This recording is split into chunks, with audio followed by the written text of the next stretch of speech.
Good day YouTubers, welcome to the Bushel Barons channel. Yesterday we did a video about the context relating to bushpig hunting. I call it my table talks. So this will be table talk number 2, where I am going to refer to bullet selection for the hunting of bushpig specifically. So in South Africa, we have a state-owned company called Denel, and under Denel they've got various subdivisions responsible for manufacturing, for example, explosives, military ammunition, primers, etc. So the one subdivision that they have is called PMP, Pretoria Metal Pressings. That's the abbreviation for PMP. So PMP has been a staple for a lot of South African hunters through generations. PMP itself contributed a lot in the Second World War with regards to 303 British caliber ammunition manufacture. There is a corporate video on YouTube. You can just search it on Google and YouTube. There you'll find the relevant information over there regarding to their physical output during the Second World War. Currently, as it stands, because it's a state-owned company, it's in a bit of shambles. So you battle to get ammunition and relevant components, brass and primers from the now PMP. So they release it in smaller batches because of financial battles. It's actually a very, very sad thing to see it going the way it is. Like I said, it's been a staple for South African hunters for many generations. So coming back to bullet selection, so one of the calibers I'm covering today will be the 308 Winchester. That's one of my calibers that I use for hunting bushpigs. So specifically, if we look at our pig bullets and what I use for pig hunting, this is PMP Pro Am. So it's essentially a 2-component bullet. You have, so it's a soft point. You've got your soft lead point. So the top of is softer lead. So this mushrooms when it hits an animal or your target. And then the bottom shank below the crimping groove. So this section here, it's hardened lead. So you can think of this bullet, for the American viewers, you can think of it as almost like a nozzle partition, but it doesn't have a partition, or for example a Winchester silver tip. So this is a bonded bullet, very, very good quality bullet that's manufactured in South Africa. For the European viewers, it's similar in performance to your RWS Topperkern or your TUG, your Tango Uniform Golf bullet. So this is what I load up. That's what it looks like when it's loaded up in the 308 cartridge. And these specifically, I like shooting 150 grain bullets.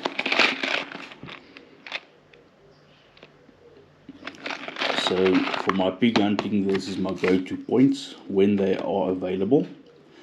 The second option, let me just get this out of the way.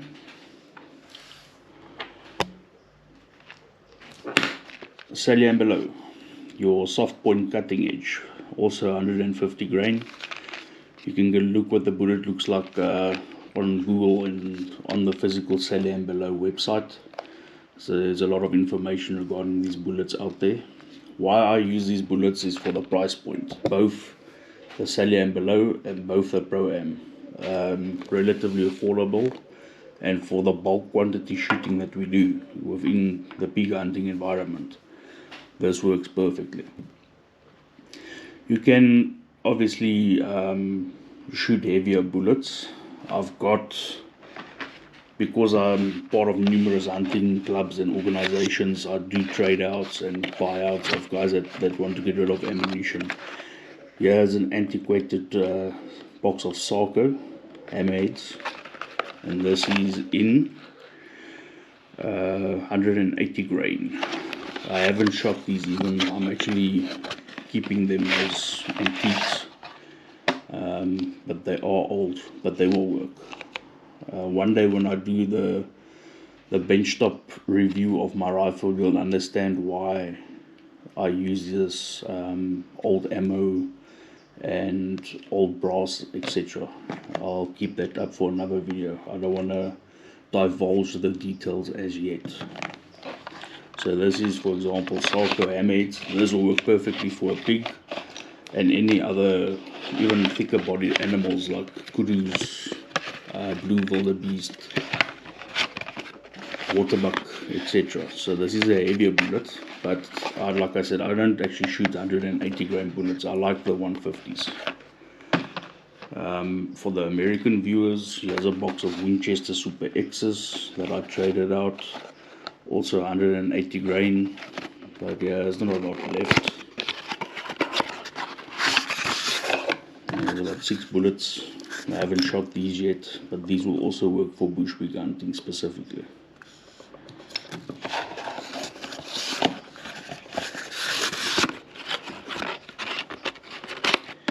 So all of these bullets and factory ammo that I've covered is lead core or lead based ammunition. So moving on to the second topic, which is monolithics. I do use Barnes TSXs. This is 130 grain TSXs, but I don't use this specifically for bushpig hunting due to the price point. These things are bloody expensive. The TSXs and then the tipped TSX in 150 grain.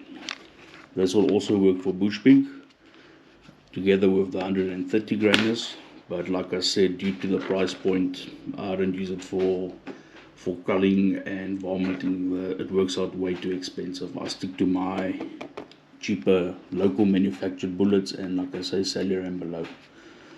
The Salyer and below is actually cheaper than the Pro-Ams, but I love my Pro-Ams, and my rifle shoots very, very well with it. I do my own reloading. But yes, coming back to monolithics, Barnes bullets obviously performs excellently, but these are reserved more for the hunting of impala, kudu, bigger animals, not for my varminting and bulk shooting activities. So this will work obviously for pigs, as I said, proper bullets. I've also got some factory Barnes Vortexes, also once again 150 grain TPSXs. This is still brand new, haven't been shot, but like I said, I keep these bullets for special hunting. I like filling my freezer with kudu meat, blue wildebeest meat, impala meat. I love living off game meat, so that I reserve for other hunting purposes. So the main point is, for my hunting that I do with bushpigs, Pro-Ams in 308 Winchester, that's my one go-to combination right there. So that's bullet selection and factory loaded ammunition, just the basic overview. So when it comes to powders and reloading, in South Africa we've got a Rheinmetall. So this is a locally manufactured powder, part of the Rheinmetall Somchem joint venture. This is called S335. So this is the specific product name, and then this I use in 308. So this is locally manufactured, but very, very hard to find as well these days. There was a factory explosion at the Rheinmetall plant in the Western Cape back in September of 2018. Since then, us local reloaders, we've been really battling to get powders. So the staple of rifle reloading powders is always like 70% 335, and then the other one with a black label is S365. That's for your 30-06 chamber rings, 300 Win Mag, etc. So this I use for my 308, and this is medium burning. So this can be used, like for example, in your 375 Holland and Hollands, as well as numerous other calibers. There is reloading data available on the Rheinmetall website. You can find it there. I'm not going to give you any reloading data. It's against YouTube guidelines. And not just that, if you blow up your gun, it's not my problem. So always follow your reloading manual guidelines. Start with a minimum load and work yourself up from there. And check for pressure signs, as always. But like I said, that's your own baby. I'm not going to discuss charge weights and specific reloading data that I use. I've got my combination that works for me. I've also got quick load, so I double check my loads on quick load to see the pressure curves, to see the proper load for my specific rifle. I will cover my rifle in a separate video that I use, because where I'm staying, I'm renting, so I haven't got a safe for my rifle installed. So in South Africa, you can take your firearm to a local gun shop, and then you can store your firearm at a local gun shop, which is what I'm doing, and then you just book it in and out as you need it. So it's kept there. It's South African Police Services accredited, so there's no hassles there from a legal perspective. You just pay your monthly storage fees, which is minimal, and then you've got that peace of mind of that your rifles are in a proper vault, and then also 24-hour security on the premises and inside the premises. So for me, it's better for peace of mind in terms of keeping my firearms at a local dealer. So that's how we do it within South Africa. That's just one of the options. Because I work in the Eastern Cape, I do it that way. But at my house in Johannesburg, up in Gauteng, I do have safes where I keep my other firearms. I have quite a couple. I'll cover them as we go along with the video series, and but for now the core focus will be the Bushpig hunting calibers, and then after this video we'll do a video regarding the rifle that I use. I'm not going to divulge the details, as I said. That will be a completely separate video, and then I'll go in depth on why I use that rifle. So coming back to the propellant, with this being as scarce as hen's teeth, we are these days, for the past couple of years, reliant on international powders. So the other powder that I like using is Vitavuri N150. So this is, if I can't, luckily this tin is full, so once this tin is depleted, I'll go over to my N150. I already have loads for it, so it's just a thing of finishing up the 335 first, and then I'll go over to the 150 until such time S335 becomes available again.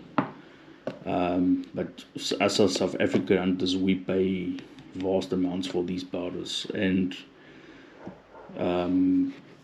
it depends on where you are in South Africa. So you'll find that these powders are more expensive down here where I am in the Eastern Cape than compared to Johannesburg, because of transportation costs that get included into the retail price. Obviously, Vitavuri being a very, very good powder, clean burning, copper fouling agents within the mix. That's a very, very good powder, hasn't let me down. And this is what I use essentially. S335, my local powder, and then Vitavuri N150 from an international powder perspective. That basically covers the bullets that I use, factory loads, monolithics and everything relating to 308 Winchester Bushpig options. So to highlight everything, I use Pro-Am's 150 grain, and then Sally and below 150 grain soft point cutting edge bullets, depending on which one is available and which one I can find. So that's it for this video, chaps and chapelinos. I'll see you in the next one. Cheers.